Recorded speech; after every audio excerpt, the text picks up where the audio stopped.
Assalamualaikum warahmatullahi wabarakatuh. Perkenalkan, nama saya Suroya Nur Istiqomah dengan NIM 3119003 dari Farmasi 2A. Video ini yaitu untuk memenuhi tugas mata kuliah, salah satunya yaitu mata kuliah Teknologi Formulasi Sediaan Semi Solid dan Liquid. Di video ini yaitu saya akan menyampaikan penyakit kulit dan jenis obatnya. Tak hanya jenis obatnya, yaitu saya akan menyampaikan apa itu informasi atau kandungan yang terdapat pada obat tersebut, terus juga dosis, aturan pakai, cara penggunaan yang baik dan benar bagaimana, dan pemakaian setelah efek samping dari obat tersebut bagaimana. Langsung saja next ke slide berikutnya. Di sini ditanyakan penyakit kulit. Penyakit kulit, apa itu penyakit kulit? Apa sih penyakit kulit? Yaitu di mana lapisan luar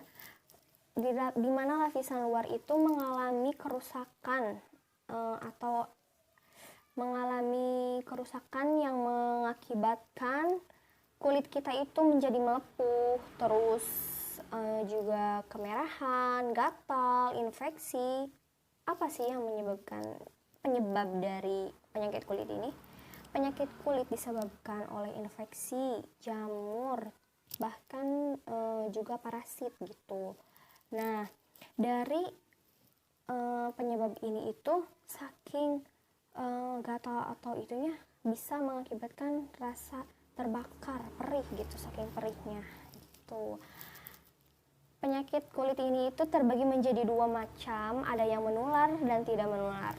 Untuk yang tidak menular ini itu yaitu suatu penyakit yang sudah banyak gitu di kalangan Indonesia, yaitu bisa contohnya yaitu kurap, terus penyakit yang menular ini itu herpes dan cacar air. Untuk penyakit yang tidak menular yaitu seperti dermatitis dan panu itu ya. Langsung next ke selanjutnya. Nah, di sini saya akan menjelaskan tentang jenis penyakit dan juga pengobatannya bagaimana, terus obatnya apa, terus cara pemakaiannya gimana, dosis kandungan dari obat tersebut, dan juga efek samping dari obat tersebut. Nah, di sini di gambar yang di samping ini itu ada penyakit herpes. Contohnya seperti ini, peradangan di sekitar area mulut. Herpes, penyakit ini itu disebabkan oleh adanya infeksi virus bernama HSV atau kepanjangannya itu herpes simplex virus. Bisa muncul di seluruh tubuh, umumnya terjadi di area mulut di sini. Nah, seperti ini di gambar nih. Di gambar yang di samping saya. Ini itu terkena herpes. Ya, herpes di sekitar area sini. Dan bisa juga di alat kelaminnya. Oke, langsung saja. Ada dua jenis virus penyebab herpes, yakni jadi si herpes simplex virus ini itu ada dua macam. Ada yang herpes simplex virus yang pertama ke-1 dan juga ada herpes simplex yang kedua. Untuk yang ke-1 ini yaitu menyebabkan herpes pada area mulut, yaitu terjadi atau bisa disebut dengan herpes oral gitu. Nah, si penderita ini itu mengalami luka melepuh pada area mulut dan wajahnya gitu. Tak hanya di mulut, bisa juga di area wajah. Untuk herpes simplex virus yang kedua yaitu bisa terjadi pada area alat kelamin atau yang disebut dengan herpes genetikal. Langsung saja ke next. Bagaimana cara pengobatannya? Jadi untuk pengobatannya itu bisa menggunakan dengan acyclovir 5%. Untuk pengertian dari acyclovir topikal adalah obat luar untuk mengatasi luka lepuh di kulit akibat virus herpes simplex. Obat ini digunakan dengan cara dioleskan ke area kulit yang terinfeksi. Nah, contohnya kan itu topikal ya, kayak gini bentukannya tuh. Kayak gini. Nah, ini tuh topikal kayak gitu kan, cair kayak semi padat gitu. Nah, bisa langsung misalkan di area mulut di sini. Nah, oleskan ke sini. Gitu cara pemakaiannya. Tapi sebelumnya harus dibersihkan kita harus cuci tangan dulu gitu, harus steril. Nah, untuk Aciclovir topikal ini digunakan untuk meredakan nyeri. Jadi herpes ini itu bisa mengakibatkan nyeri dan mempercepat penyembuhan luka setelah pemakaian obat ini. Langsung next. Untuk informasi obat Aciclovir topikal ini, golongannya itu termasuk obat antivirus, kategorinya itu termasuk obat resep. Manfaatnya mengatasi gejala herpes simplex pada kulit. Jadi bisa mencegah gitu. Obat ini itu bagus buat herpes, digunakan oleh dewasa. Bentuk obatnya ada yang seperti krim. Kalau krim kan biasanya bentukannya seperti ini kan ya, krim. Dalamannya tuh gini, sama semi padat juga setengah padat gitu. Nah, terus juga salep kulit yang kayak tadi saya kayak gini kan ya. Terus salep mata gitu, bisa juga kayak bentukan salep mata. Terus dosis dan aturan pakai.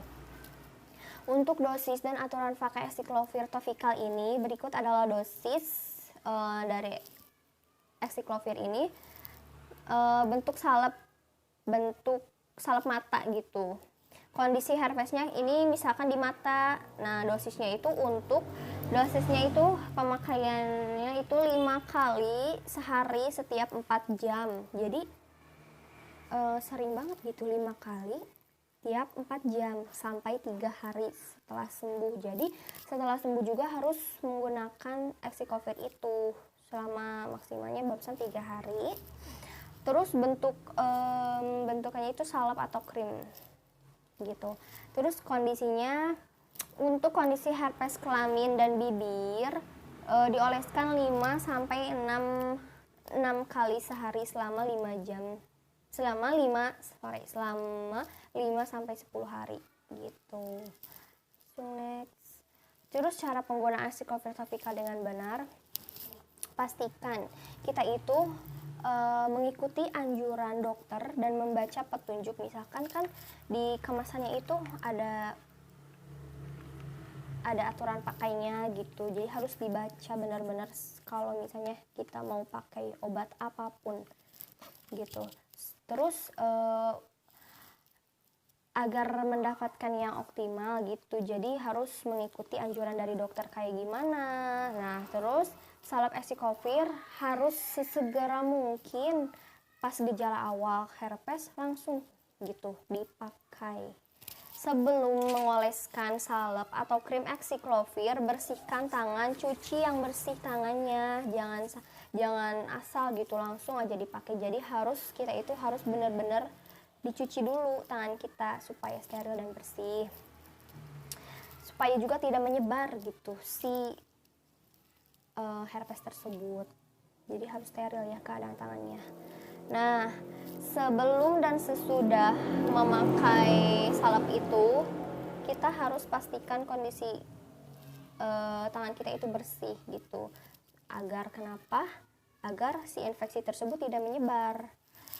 Untuk mempercepat penyembuhan herpes kita, gunakan Aciclovir sesuai waktu yang disarankan dokter gitu. Jadi harus mengikuti saran dokter supaya kita itu benar-benar sembuh kalau misalnya terjadi kita itu pengidap herpes gitu. Jadi harus mengikuti anjuran dokter kayak gimana, terus rajin memakai obatnya gitu. Terus agar efek obat ini tidak hilang, kalau udah makai salep itu jangan mandi atau bahkan jangan berenang juga, sia-sia lah ya kalau misalnya kita udah pakai krim tapi kena air gitu. Jadi kan krimnya hilang, nggak nyerap ke tubuh kita. Langsung next. Untuk efek samping Aciclovir topikal, efek sampingnya itu Aciclovir ini bisa mengakibatkan efek samping setelah penggunaannya gitu. Efek sampingnya bibir pecah-pecah. Jadi di sini tuh di area ini dari bibir bisa pecah-pecah, kering gitu. Kulit kering tuh mengelupas, kulitnya kering, ngelupas, terus gatal, kemerahan, merah-merah di sini, terus gatal. Terus bisa mengakibatkan juga nyeri dan rasa terbakar di kulit, terus gatal. Jadi di area kulit yang terkena HPV itu bisa gatal, kemerahan, iritasi di area kulit, terus yang diolesi gitu. Dan juga pembengkakan di area wajah dan tungkai, terus sulit bernapas dan menelan, jadi susah menelan gitu setelah pemakaian obat Aciclovir ini. Efek sampingnya itu. Langsung next ke untuk jenis penyakit yang kedua ini, yaitu namanya dermatitis. Apa itu dermatitis? Pengertian dari dermatitis ini yaitu menggambarkan penyakit peradangan. Terus juga penyakit ini tidak menular. Beberapa jenis yang berbeda gitu. Jadi punya macam-macam gitu dermatitis itu. Terus umumnya dermatitis menyebabkan kulit kemerahan, gatal, bersisik, hingga bengkak. Seperti gambar yang di samping saya ini. Jadi dari dermatitis ini tuh kemerahan gitu. Nah, terus gejala yang timbul juga bisa dari ringan ke parah. Langsung next. Untuk pengobatan dermatitis ini itu bisa menggunakan antihistamin. Antihistamin adalah kelompok obat yang digunakan untuk mengobati reaksi alergi seperti rinitis alergi, terus reaksi alergi akibat sengatan serangga, terus reaksi alergi makanan, urtikaria dan biduran. Banyak sekali manfaat dari antihistamin ini. Next. Nah, di sini itu ada beberapa jenis obat antihistamin. Ada brompheniramine, terus chlorpheniramine dan hidroxin. Nah, untuk brompheniramine ini yaitu merek dagangnya itu ada Alcoplus, terus Alcoplus DMP, Eriscol dan Eriscol dan Coach. Nah, bentuk obatnya itu seperti sirup. Nah, sirup ini itu kan biasanya kan cair gitu, di dalam kemasannya itu botol yang gelap gitu. Nah, untuk jenis antihistamin yang kedua ini yaitu chlorpheniramine, merek dagangnya Alpara, terus Brontusin, Setim, chlorpheniramine, Melet, terus Dextral, Extaclopin, Lodecadon, Omeko, Paxin, Coach, dan Tiloxmix. Nah, untuk bentuk obatnya itu obat tablet seperti kayak ini kan ya, tablet. Terus sirup kemasan yang gelap tadi yang saya sampaikan, dijelaskan. Terus suspensi. Untuk hidroxin merek dagangnya itu Bestalin dan bentuk obatnya tablet juga sama dan juga sirup. Langsung next. Untuk berikut ini dosis antihistamin berdasarkan jenis-jenis obatnya. Yang pertama brompheniramine ini yaitu untuk alergi gitu.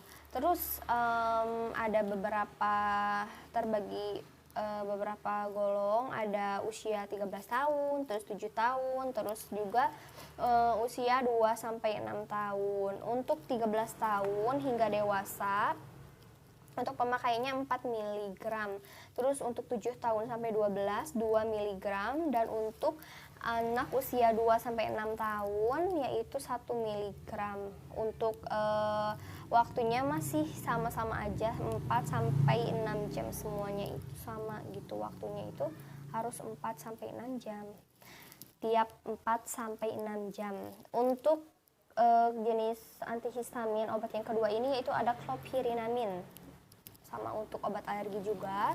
Untuk dewasa 4 mg, sama waktunya tiap 4 sampai 6 jam.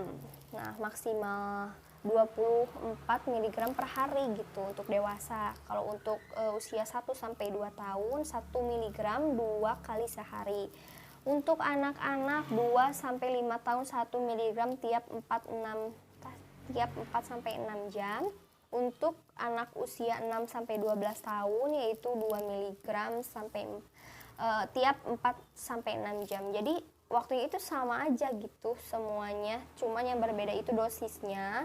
Tapi untuk waktu pemakaiannya itu tiap 4-6 jam. Untuk hidroksin ini yaitu yang diakibatkan bisa yang mengakibatkan obatnya itu, si kulitnya itu kan gatal-gatal gitu. Nah, bisa menggunakan atau memakai hidroksin ini. Untuk dewasa dosisnya itu 25 gram yang dikonsumsi pada malam hari. Terus untuk anak 6 bulan sampai 6 tahun dosis awalnya 5-15 mg.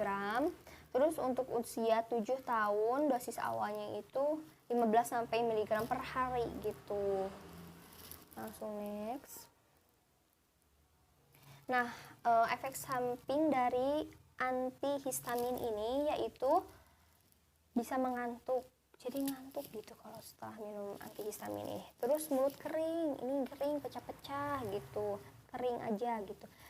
Terus disfagia itu sulit menelan gitu. Terus pusing, sakit kepala, nyeri perut, terus sulit buang air kecil, terus mudah marah. Jadi setelah menggunakan antihistamin ini juga bisa mengakibatkan mudah marah. Terus penglihatannya kabur. Langsung next ke penyakit yang ketiga, yaitu ada campak. Campak ini terdapat 2 macam. Ada campak biasa yaitu rubella dan juga campak Jerman rubella. Terus campak biasa itu juga lebih menular dan berbahaya ketimbang campak Jerman. Jadi campak rubella ini lebih berbahaya daripada campak rubella. Nah, pemaparannya itu bisa berbagai macam gitu, bisa langsung gitu dengan objek yang terpapar virus di permukaannya atau di sekeliling lingkungan kita gitu. Kita itu bisa menular gitu, lebih mudah menularnya kalau campak ini tuh. Nah, terus dari gejala ini, dari 2 penyakit ini itu, dari 2 jenis campak ini itu berbeda-beda. Untuk campak biasanya diawali demam tinggi. Sedangkan untuk campak Jerman biasanya diawali demam yang ringan gitu. Terus juga kalau campak biasa hidung berair, sakit tenggorokan, batuk kering. Kalau untuk campak Jerman hidung berair sama juga atau tersumbat, terus mata merah dan meradang. Yang membedakan ini itu demamnya ya, kalau campak biasa tinggi, sedangkan kalau Jerman itu ringan. Next. Nah, untuk pengobatan campak itu bisa menggunakan vaksin. Untuk vaksin ini itu terdapat 3 jenis, yaitu ada vaksin campak yang hanya berfungsi untuk mencegah campak, dan juga vaksin MR untuk mencegah penyakit campak dan rubella, dan juga vaksin MMR untuk mencegah penyakit campak, rubella, dan gondongan. Gondongan ini kan kayak yang di sini itu gede gitu di sekitaran ini. Langsung next ke slide selanjutnya. Untuk informasi dari vaksin, merek dagangnya yaitu Friorix, Tetra, terus measles and rubella vaksin, terus Trimovax, Merix vaksin campak kering. Terus golongan ini yaitu vaksin untuk kategorinya yaitu obat resep, manfaatnya yang tadi yaitu mencegah campak, terus diberi kepada anak-anak dan orang dewasa juga bisa. Terus bentuk obatnya kayak suntikan gitu, suntik. Next. Nah, untuk cara penggunaan yang benar, vaksin ini itu tersedia dalam bentuk suntik, terus dilakukan oleh dokter ya. Terus karena dokter inilah yang menentukan dosis dengan sesuai usia serta kondisi penerima vaksin bagaimana. Langsung next. Untuk vaksin ini itu ada efek sampingnya yang dapat disebabkan oleh vaksin campak ini. Itu efek sampingnya itu ada gangguan penglihatan atau pendengaran, sedikit gangguan gitulah ya penglihatannya, terus pendengaran juga kurang gitu, terus rasa kantuk yang berlebih, sering mengantuk gitu, mudah mengantuk tuh, terus mudah memar atau berdarah gitu di sekitar area ininya tubuhnya itu mudah memar dan berdarah. Terus tubuh terasa lemas, kejang, demam, terus bengkak, nyeri dan kemerahan pada bagian yang disuntik, bahkan nyeri otot atau sendi, mual dan muntah. Terus juga diare. Banyak sekali ya ternyata efek samping dari penggunaan vaksin ini. Next. Nah, untuk jenis penyakit yang keempat ada kurap. Kurap yang disebut juga ringworm, merupakan penyakit kulit yang disebabkan oleh infeksi jamur. Ya, penyakit ini itu disebabkan oleh infeksi jamur. Jadi seperti gambar yang di samping di sini, yaitu kurap itu kan seperti lingkaran cacing gitu, bulat, terus putih-putih ya di tengahnya itu. Nah, ada 3 jamur yang bisa menyebabkan kurap, yakni Rhizopsin, Mixosporum, dan Epidermidon. Terus juga tak hanya manusia, jadi kurap ini bisa juga terjadi pada hewan. Oleh karena itu, kurap bisa menular jika berkontak dengan hewan maupun manusia pembawa jamur tersebut. Infeksi ini biasanya menyebar terjadi pada anak-anak. Terus infeksi ini terjadi menyebabkan timbulnya ruam, kemerahan pada bagian tubuh, terus juga menyebar ke seluruh tubuh. Gitu ya, penyakit kurap ini itu. Terus umumnya muncul di area kulit kepala, sekitaran sini ya. Terus kuku juga bisa gitu, janggut, terus selangkangan dan lain-lain. Next, untuk pengobatan kurap ini yaitu clotrimazole adalah obat anti jamur yang berfungsi untuk infeksi jamur pada kulit Tinea pedis curapanu, otitis externa, dan vagina candidas vaginalis. Obat ini bekerja dengan cara penghambat. Jadi obat ini itu untuk menghambat si pertumbuhan yang disebabkan oleh penyebab infeksi yang jamur tadi. Next. Nah, untuk informasi obat clotrimazole ini, merek dagangnya Neo-Ultraslin, Dermifarm, Fungidem, Canestem, Huvadem, Clotina 1%, Medisten, Healthsin, Demin, Costin, Bensin, Evazole, dan Kranos. Untuk golongannya, clotrimazole ini yaitu antifungal atau anti jamur, antifungi ya. Untuk manfaatnya mengobati infeksi jamur pada kulit, liang telinga, atau vagina. Digunakan oleh dewasa. Bentuk obat ini itu krim, terus juga larutan, bedak tablet, bedak, terus juga tablet. Kalau tablet itu khusus untuk vagina. Dosis clotrimazole. Nah, kondisinya itu ada tiga jenis ya. Ada kondisi infeksi jamur pada kulit, terus otitis eksterna disebabkan oleh jamur, terus candidiasis vaginalis. Nah, untuk kondisi infeksi jamur pada kulit ini bentuk obatnya krim. Nah, krim itu kan seperti kayak gini kan ya. Nah, krim ini itu dosisnya dioleskan. Jadi dioleskan katanya teh misalkan di sini yang terinfeksi. Nah, dioleskan seperti ini kan ya. Nah, misalkan seperti ini.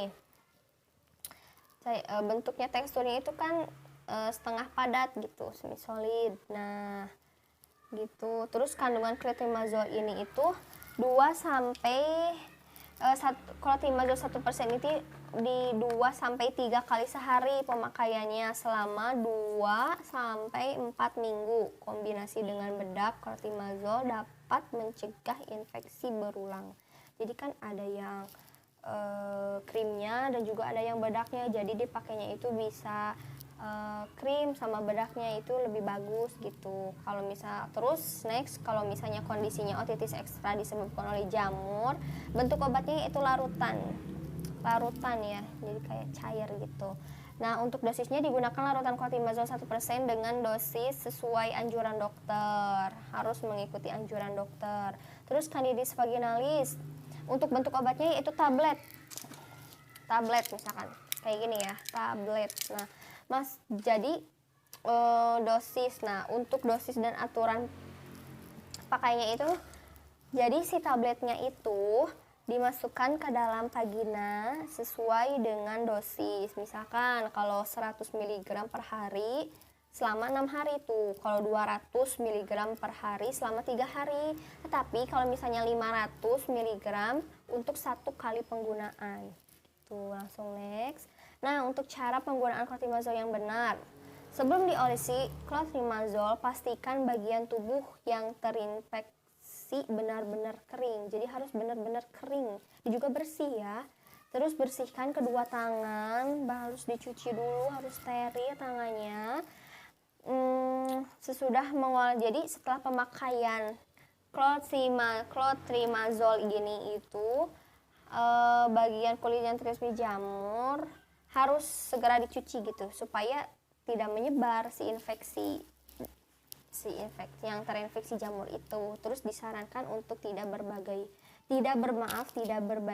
handuk dan juga pakaian gitu. Kalau misalnya terkena penyakit, kalau yang terkena penyakit ini itu tidak boleh berbagi handuk dan juga pakaian, jangan saling meminjam gitu.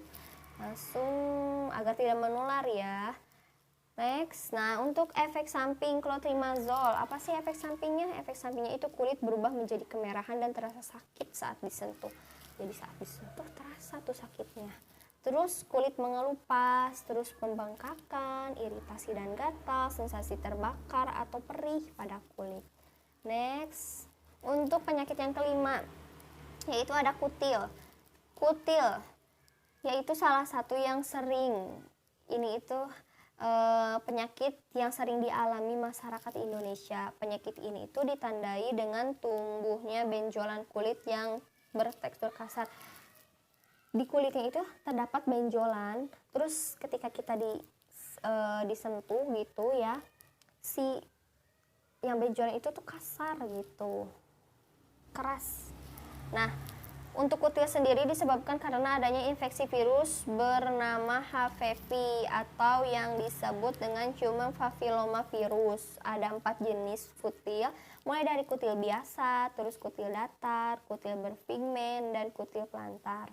Untuk benjolan kutil ini tuh bisa hilang sendirinya, tetapi waktu hilangnya itu lama banget, yaitu bisa sekitar 1-5 tahun. Jadi lumayan lama ya hilangnya. Tapi kalau misalnya mau cepat hilang harus ke dokter untuk menghilangkan kutil tersebut.